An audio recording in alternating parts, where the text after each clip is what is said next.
landsins og veitir nú andsvar 7. þingmaður Reykjavíkur norður, hv. þingmaður Pétur H. Blöndal. Herra forseti, ég þakka hv. þingmanni fyrir hennar ræðu. Hún ræddi aðallega breytingartillögu sína sem hún flytur með mjög óvenjulegum hætti við breytingartillögu formanna tveggja stjórnmálaflokka, Vinstri grænna og Samfylkingar, auk Bjartrar framtíðar. Og ég hef nú séð ýmislegt sniðugt í gegnum tíðina, en sjaldan séð eins mikla klæki eins og felast í þessu. Því að þetta gerir það verkum að það þarf að greiða atkvæði alla stjórnarskrána eins og hún leggur sig sem breytingartillögu, án nokkurra greinargerðar, án nokkurs hlutar. Og eins og hv. þingmaður Magnús Orri Schram sagði í dagblöðunum í dag, þetta verður tunduskeyti sem að við erum að ræða hér. Nú þurfum við í rauninni að fara að ræða þessa breytingartillögu og það tekur þá væntanlega mikinn tíma frá þinginu. Og ég vil spyrja hv. þingmann, er tilgangurinn sá að stöðva stjórnarskrárbreytingar? Líka þá breytingu sem að formenn flokkanna fluttu og ég get á vissan hátt samþykkt, því að þá er verið að gera mögulegt á næsta kjörtímabili, jafnvel strax eftir að þing kemur saman, að gera breytingar á stjórnarskrá. Vill hv. þingmaður ekki sjá svoleiðis breytingu? Vill hann bara sjá málið dautt? Vill hann að nú fari í gang mikil umræða hérna á þingi þetta nýja mál? Það er heilmikið af atriðum í þessari stjórnarskrá sem er órætt. Ég hef minnst hérna á mál eins og Hæstarétt sem vantar inn í stjórnarskrána og svo framvegis. Menn hafa komið hérna með breytingartillögu auðlindaákvæðið og svo framvegis. Vill hv. þingmaður með þessum klækjabrögðum eyðileggja nýja stjórnarskrá þannig að það verður ekki breytt fyrr en í lok næsta kjörtímabils?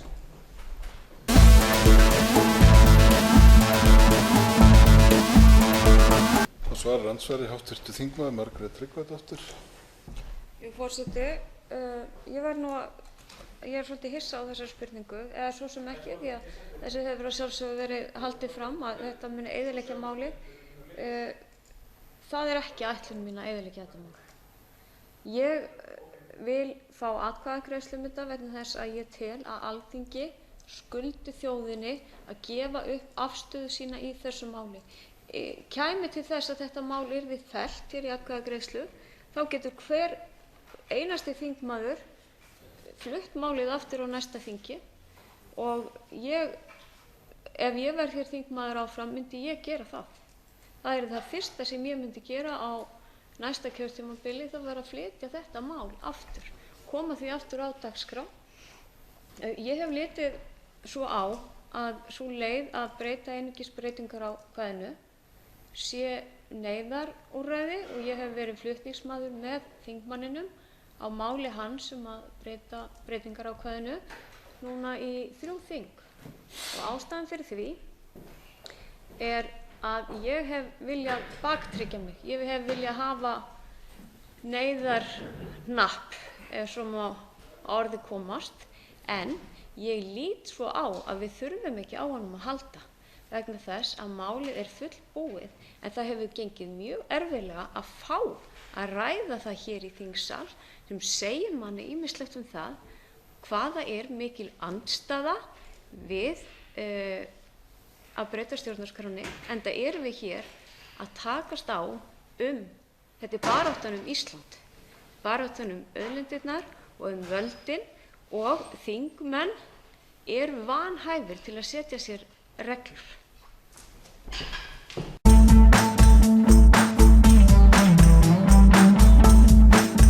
Þá veitir andsvar öðru sinni hv. þingmaður Pétur H. Blöndal. Herra forseti, þetta var nú merkileg yfirlýsing frá þingmanni sem hefur svarið eyða stjórnarskránni. Því í henni stendur að alþingismenn séu stjórnarskrárgjafi. Það stendur í stjórnarskránni sem hv. þingmaður skrifa eyða af. Hún ætlar semst ekki að standa við núverandi stjórnarskrá, núgildandi stjórnarskrá. Og hvernig ætlast þú til þess ef hún kemur í stjórnarskrá að verði farið eftir henni? Ef það er meiningin að fara ekki eftir núverandi. Það stendur í henni, 79. grein, að Alþingi breyti stjórnarskránni. Það eru mörg atriði órædd Ég hef haft dálítið mikinn áhuga á lögréttu. Þetta á að vera einhver smá nefndaklúbbur sem Alþingi sjálft kýs. Mér finnst það vera mjög rangt. Mér finnst það vera mjög rangt. Og ég hef komið fjölda tillagna um breytingar á stjórnarskrá sem ekki hafa reddar hvorki í plús eða mínus. Og enginn hefur sagt mér hvort það séu góðar eða slæmar. Ekki hv. þingmaður. Það er nefnilega allt of mikill biti að taka heila stjórnarskrá fyrir í einu. Allt of mikill biti.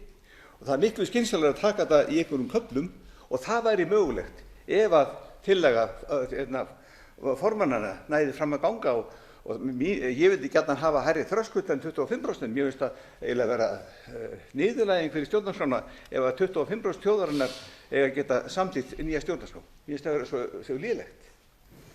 Þannig að ég fer ekki ofan af því að þessi snilli hv. þingmanns og klækir munu stöðva þetta mál, gætu stöðva það í 4 ár, að stjórnarskráin verði ekkert breytt og svo fara menn að ræða eitthvað allt annað heldur en tillögur stjórnlagaráðs sem ég er sjálfur sér í mér finnst margt í þeim mjög gott og ég hefði gjarnan viljað sjá það vinnu henni sem ég kasta á haugana. Þannig að ég óttast að þessi breytingartillaga hv. þingmanns eyðileggi málið og ég skora á hann að draga hann tilbaka.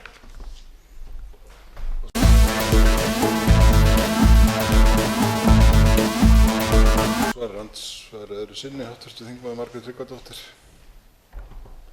Forseti, Alþingi er stjórnarskrárgjafinn, það er alveg rétt og þess vegna erum við nú hér að ræða þetta mál í þessum sal.